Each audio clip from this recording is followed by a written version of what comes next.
Nëse ata thonë se nuk e din çfarë kam bërë, ndoshta është e vërtet. Por ti nuk u detirohesh asnjë shpjegim. Nëse dikush nuk e kupton çfarë ka bërë, atëherë nuk ka kuptim të shpenzosh energjinë tënde me njerëz që ende jetojnë në mohim.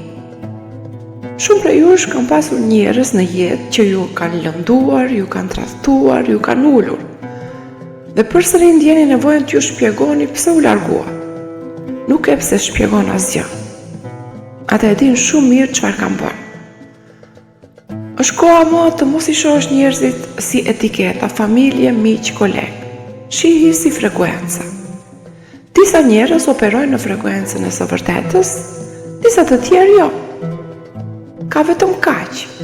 Në këtë fazë të jetës, ti po vibron në frekuencën e së vërtetës, në frekuencën e dritës, dhe nëse dikush nuk përputhet me këtë frekuencë, nuk ka nevojë për shpjegime. Sepse po përpiqesh ti shpjegosh dritën dikujt që jeton në errësirë. Realiteti i tyre është i shtrembëruar dhe ti vetëm do ta humbasësh frymën, duke u përpjekur ti bindesh të shohën atë që ata nuk janë gati ta shohin.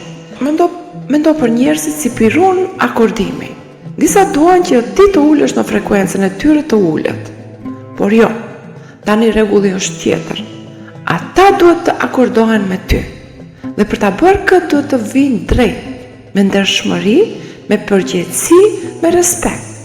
Nëse nuk vinë kështu, nuk e marrin bekimin e pranisë sate në jetën e tyre. Nuk është personale, është energji, është frekuencë. Më tako aty ku unë jam, në autenticitet, në të vërtet. Nëse nuk e bën, nuk e qasje tek unë. Ka kaq. Eshtja jote flet më shumë se çdo shpjegim. Donjëherë, më pak është më shumë. Vazhdo të vibrosh lart, motër.